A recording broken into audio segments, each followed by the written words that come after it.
As you see, guys, I pulled the engine out.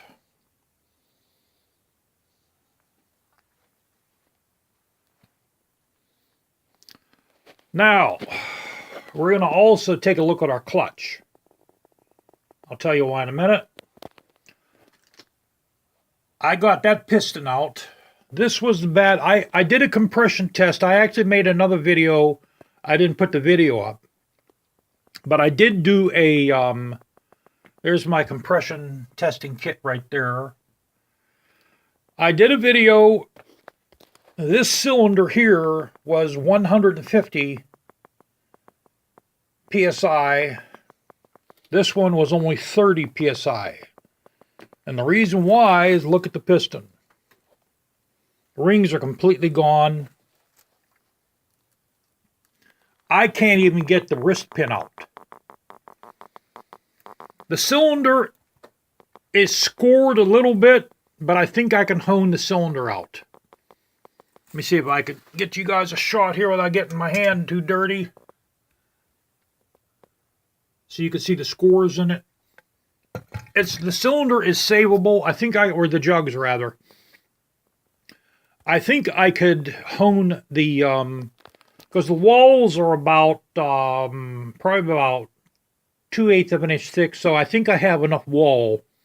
I can hone the cylinders out. I'll have this, the pistons are going to have to be a little bit larger. So it'll gain maybe one or two more horsepower just from the larger pistons.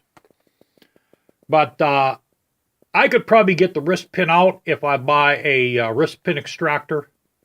But I'm not going to do that because I think the connecting rod's damaged.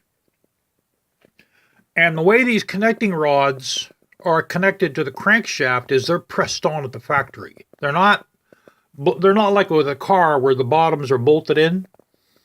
The connecting rods are actually pressed onto the crankshaft. They're almost like they're one piece with the crankshaft. So we're going to replace the crankshaft. We're taking the engine halves apart.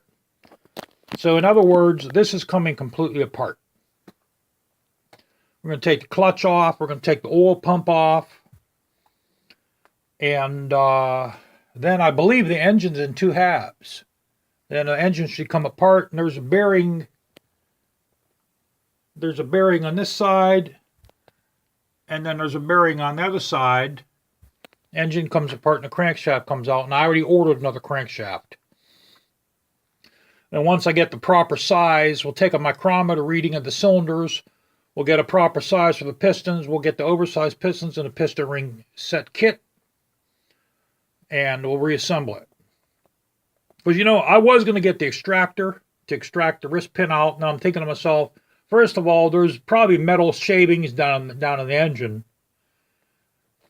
And the piston rod is probably damaged. It's probably damaged like up in there anyway. So maybe later on I'll buy a kit and I'll try to save the crankshaft because you can't even buy these crankshafts anymore. They're real hard to find new. You can buy used ones, but not new ones. So that's where we're at right now. I did order a period manual. That way I know the proper way to disassemble this and the proper way to reassemble it with the torque settings. And meanwhile, back at the farm, we're going to try to take out those two broken bolts. Because I'm going to try to save the cylinder head. Or else I'm going to have to buy another cylinder head on top of everything else. I think I can get those out.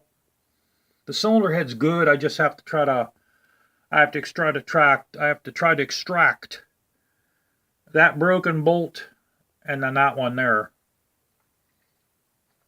And then that's it. So while I'm waiting for my crankshaft and my book, we'll try to get those out.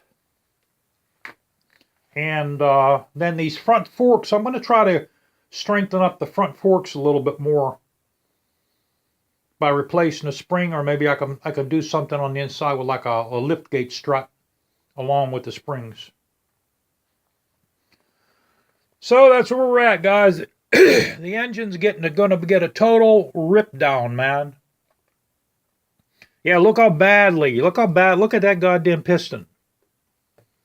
Look how bad that piston is.